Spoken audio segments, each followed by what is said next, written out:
그때 예수님께서 수석 사제들과 백성의 원로들에게 말씀하셨다. 다른 비유를 들어보아라. 어떤 밭 임자가 포도밭을 일구어 울타리를 둘러치고 포도 확을 파고 탑을 세웠다.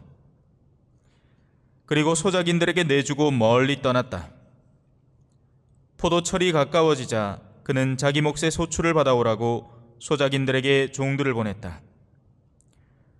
그런데 소작인들은 그들을 붙잡아 하나는 매질하고 하나는 죽이고 하나는 돌을 던져 죽이기까지 하였다.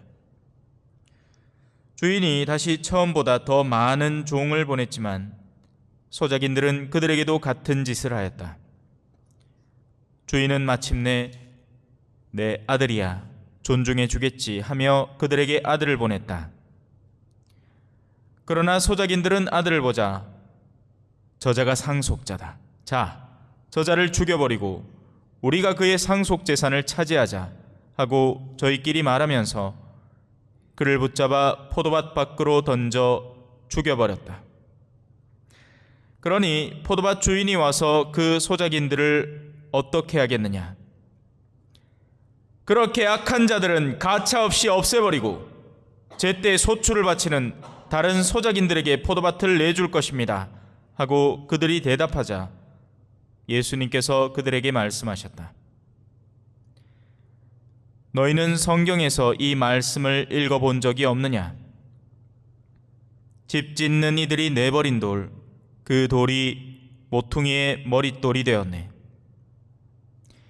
이는 주님께서 이루신 일, 우리 눈에 놀랍기만 하네. 그러므로 내가 너희에게 말한다.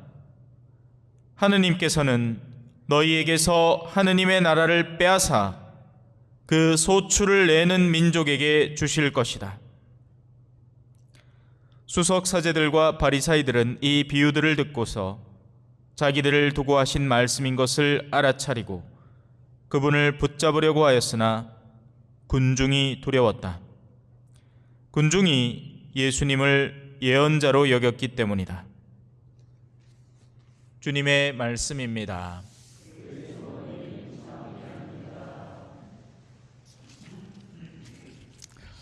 찬미 예수님. 예수님은 참 지혜롭죠. 사람들에게 생각하게 하고 그들이 응답하게 한 뒤에 그 주인공이 자신임을 깨닫게 만들어버립니다. 나탄 예언자도 비슷한 방법을 썼죠. 아이고 임금님, 저 어디 못된 그 돈 많은 사람이 하나 있는데 지양 잡는 거 아깝다고 손님이 왔는데 그 가난한 사람 양을 잡아다 갖고 그걸 농갈라 못다 아닙니까? 아이고 그 못된 사람이 뭐시? 그놈이 누구냐? 내 경을 치리라. 니다 임마. 네가 우리아의 아내를 범했잖아. 한 나라의 왕이면서 얼마든지 많은 여인들을 취할 수 있으면서 하필이면 너의 장수, 너에게 충직한 그 사람의 아내를 취했지 않느냐? 니다 임마. 말문이 턱 막혔겠죠, 그죠? 네. 그래도 다윗은 착한 사람입니다. 그래서 그 앞에 뉘우칠 줄 알았어요. 근데 이런 오늘 성경에 나오는 인물들이나 이런 사람들은 자기를 두고 하는 말이라는 걸 알자 더한 공격성을 발휘해버립니다. 저놈 안 되겠다. 죽여야 되겠구나. 그래서 예수님이 이 시대에 오신 거죠. 그때는 악을 반성하는 시대가 아니라 악을 가중시켜서 더 큰 악을 내지르는 시대가 되었으니까 죽기도 좋았던 겁니다. 왜 영화 신세계 죽기 좋은 날이구만. 그죠? 예? 시대가 죽기 좋은 시대였던 거예요. 예. 당신이 복음을 전하면 전할수록 사람들의 악은 더욱더 짙어져만 갔으니. 예. 오늘 여러분들과 함께 나눌 복음은 포도철은 언제인가? 라는 질문으로 시작합니다. 자, 포도철은 언제입니까? 언제면 포도철입니까? 뭐 다른 말로 참외 수확철은 언제입니까?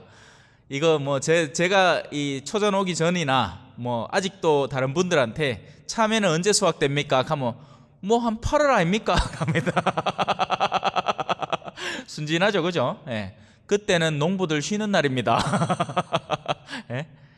참외는 2월 달부터 나오죠. 예. 더 빠르게는 훨씬 더 일찍부터. 그러니까 지난해 남은 참외들이 그때도 나오고 난리 북새통입니다, 그죠? 포도철은 하느님께서 정하시는 시기입니다. 하느님만이 아시는 시기입니다. 그래서 다른 말로 우리는 절대로 모른다라는 뜻이기도 합니다.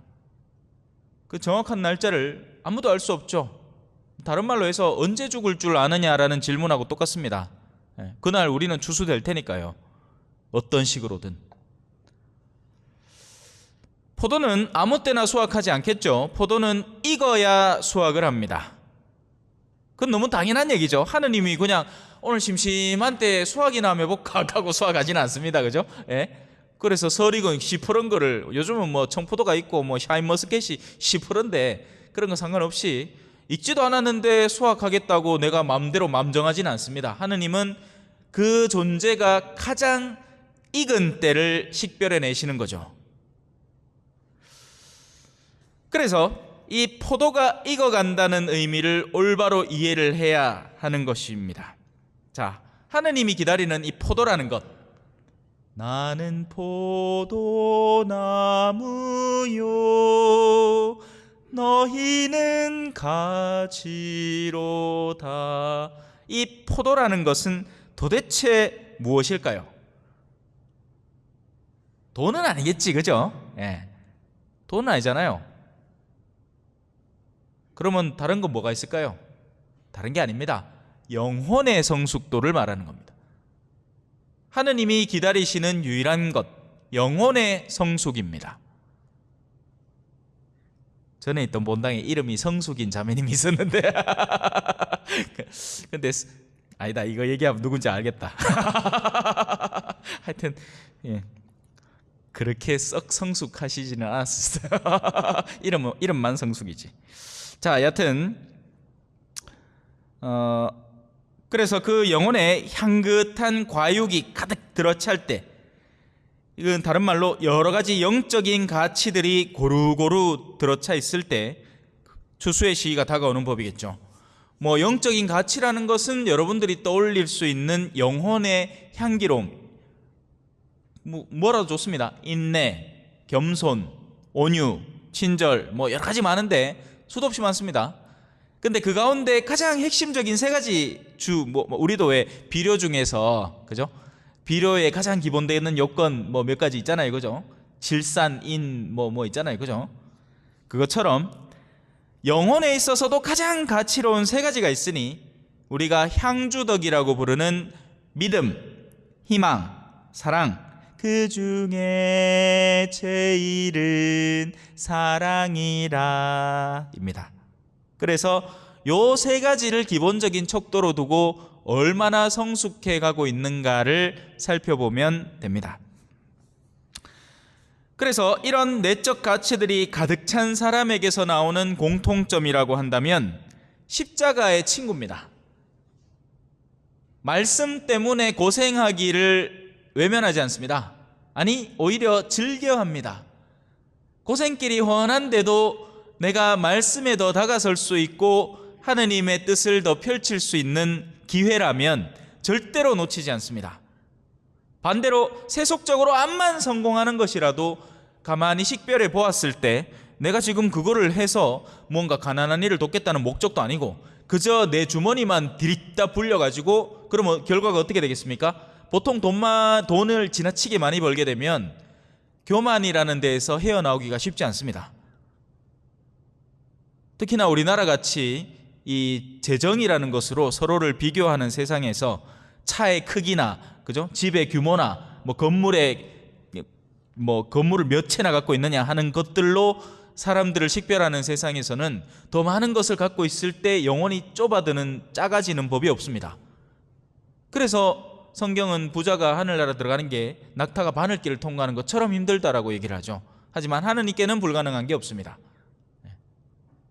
하느님은 신비하게 죽기 직전에 탈탈 털 거거든요. 그래서 재물이라는 것에 대해서 정말 진절머리가 나게 만들 정도로 한 영혼을 만드실 겁니다. 예. 마치 오늘 일독서의 요셉처럼 말이에요. 그죠? 예. 요셉이 아버지 사랑받고 있을 때는 철딱서니 없이 살았을 거 아니에요. 그런데 고생길을 하고 하면서 오히려 그의 내면 속에 있던 진정한 본질이 식별되게 되는 거죠. 요셉은 끝까지 믿었습니다. 누구를? 하느님을. 포기하지 않았어요.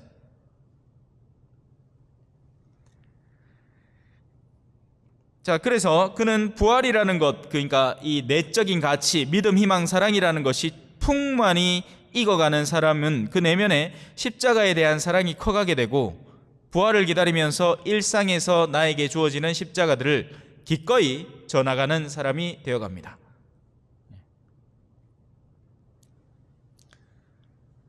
반대로, 자, 그래서 포도가 익으면 추수한다, 이해하셨죠? 이건 뭐 바보 아니면 다 알겠다, 그죠? 예, 포도는 당연히 익으면 추수하는 거죠. 하지만 그 익음이 언제인가를 우리가 어렴풋하게나마 알 수 있다는 겁니다.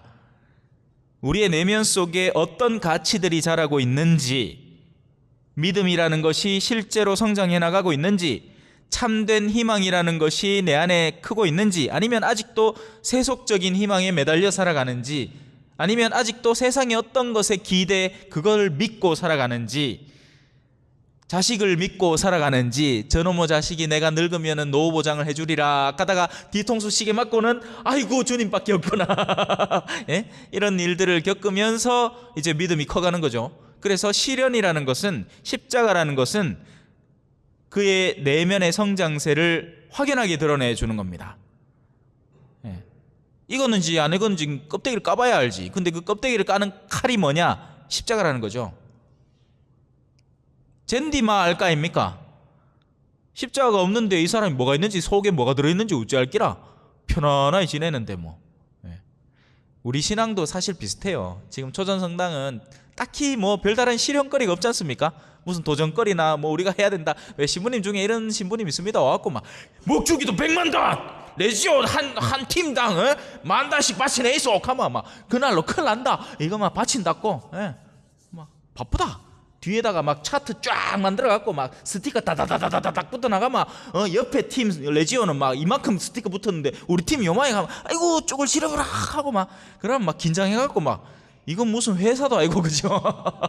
실적 발표하고 무슨 영업왕 이런 거가 저는 그러고 싶지는 않거든요. 예.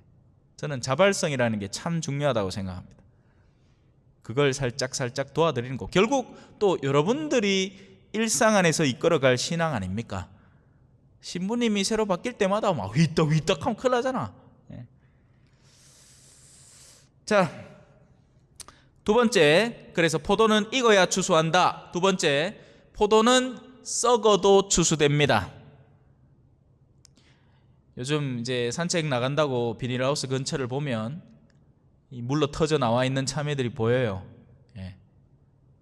그런 거 볼 때마다 그 농부 가슴이 얼마나 아프겠나 싶습니다. 예. 한 해 농사 베린 거잖아. 예. 기껏 이때까지 키워놨더만 날씨가 오락가락 해가지고는 밖에 막 줄기를 꺼내놨어요. 포도가 썩어도 농부는 일찌감치 거두어냅니다. 그 자리를 다른 것들로 대체해야 되니까요. 오늘 복음에도 얘기하죠. 제때 소출을 바치는 다른 소작인들에게 포도밭을 내줘야 하기 때문입니다. 그 기회를 썩혀버리고 있을 수는 없는 거죠. 말씀도 사실 비슷합니다. 말씀을 쏟아붓고 있는데 소출이 없잖아요. 그러면 그 기회가 다른 이들에게 돌아갑니다.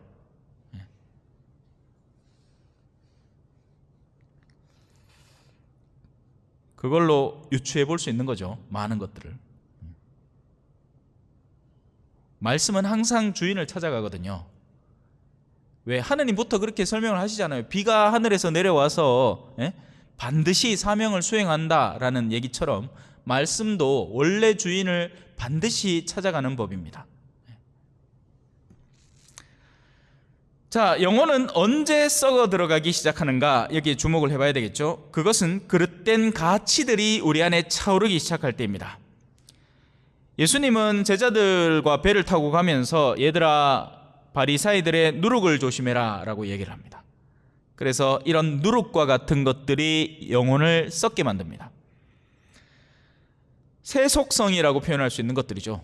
세속성, 세속화되어가는 마음.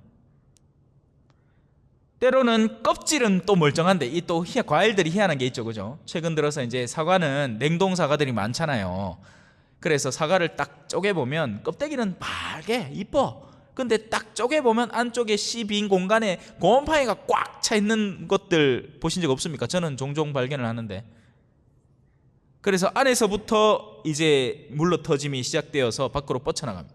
그 마지막 뻗쳐나감이 껍질에 가닿기 전까지는 모르는 거죠. 이 신앙의 외적 틀은 유지되고 있습니다. 미사 잘 나와요. 뭐 때되면 판공도 잘 보고 뭐 하락하는 거 잘합니다. 그런데 안에서부터 뭔가 뒤틀려 있다는 게 안 드러나고 있는 거예요. 오히려 껍데기를 멀쩡하게 유지하고만 있으니까.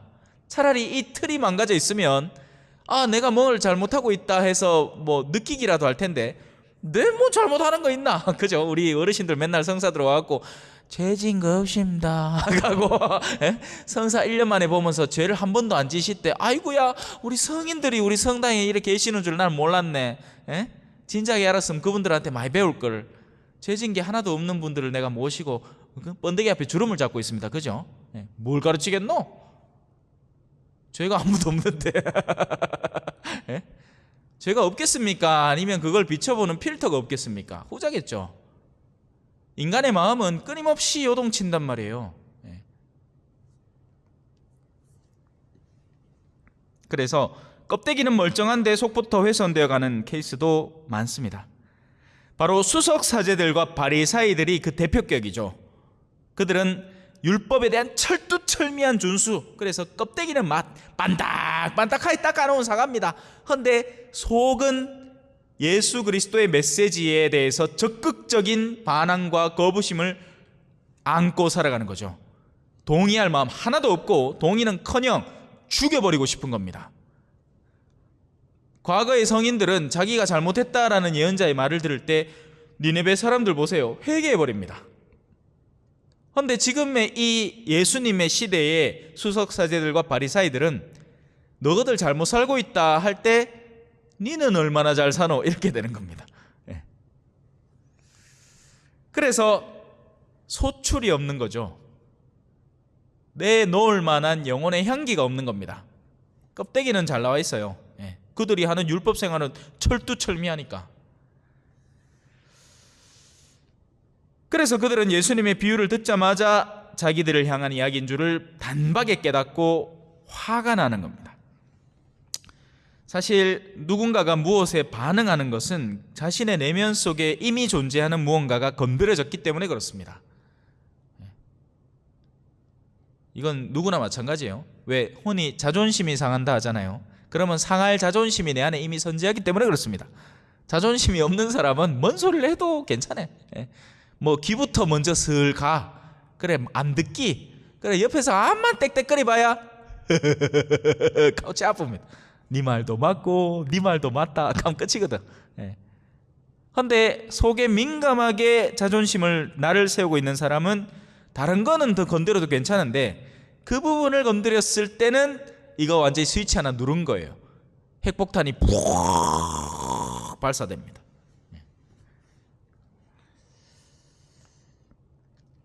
그들은 사람들 앞에서 하느님의 나라를 쥐고 제멋대로 흔들고 있었습니다. 용서받고 싶나? 그거 안 된다. 야야야, 그 암소 그거 보이기네 옆불떼기에 이거 흠이 좀 있다. 니 뭐 흠 없는 거 사왔다고 성전 앞에서 잘못 샀다. 그거 사면 안 된다. 저쪽 왼쪽 코나 돌마 가게 한 3개 지나서 그 다음 가게 있는데 거기서 니 사야 된다. 자기하고 개인적으로 결탁된 가게겠죠. 그런 식으로 해서 자신의 이득을 잔뜩 땡겨오고 있었습니다. 아주 교묘한 거죠. 그가 진정으로 자유로워지는가 마는가 이거 아무 상관없는 겁니다. 오히려 그 점을, 그 약점을 이용을 해서 자신의 이득을 땡겨 챙기려고 하는 아주 사악한 인간들이 판을 치고 있었습니다. 그래서 오죽하면 예수님이 채찍 들고 설쳤겠어요.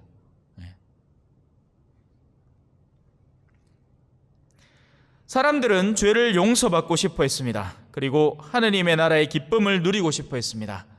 이건 현대도 마찬가지입니다. 사람들은 자신의 내면 속에 있는 어두움을 올바로 식별하고 싶어하고 하늘나라의 기쁨을 누리고 싶어합니다. 그런데 이런 신앙 환경이 조성되어 있을까요?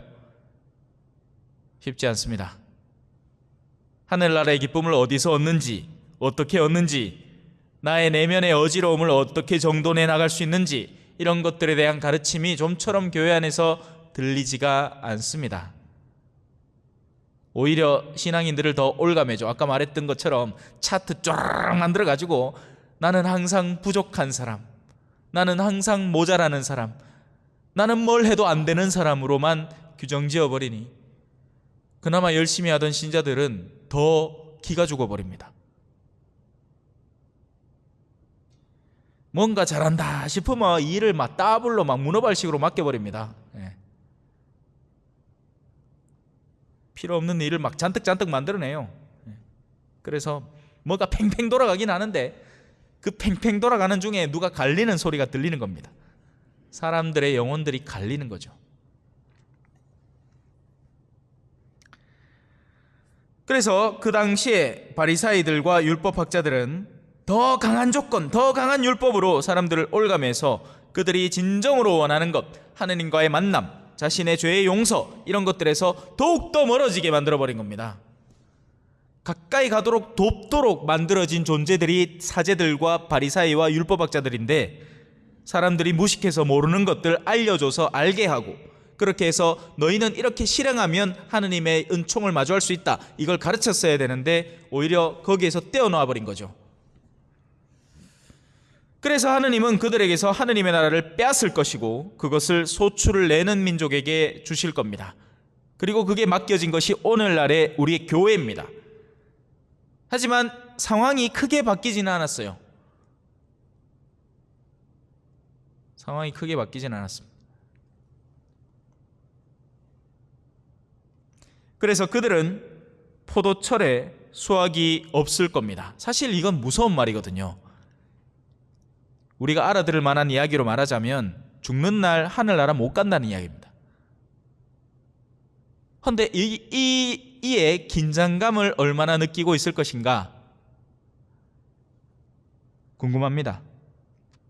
자, 우리는 어떤 소출을 내고 있을까요? 아니면 우리는 내면에서부터 서서히 썩어서 껍데기만 남아있는 존재일까요? 오늘 병자 방문을 다녀왔거든요. 그러면서 한 병원에서 만난 어르신의 이 눈길이 아직도 내 눈앞에 생생합니다. 아이고, 처음에는 어디 가는지도 모르게 나섰다가 아이고 와서 보이게 병원인기라요. 나를 여다 버리고 가나 싶어가지고 배신감이 막 들더라고요. 하지만 인자는 여 사람들하고 많이 친해지기도 했고 익숙해졌습니다. 신부님 배이 좋으십니다. 마음이 든든합니다. 예, 어르신 다음 달에 또 올게요. 기다리시소.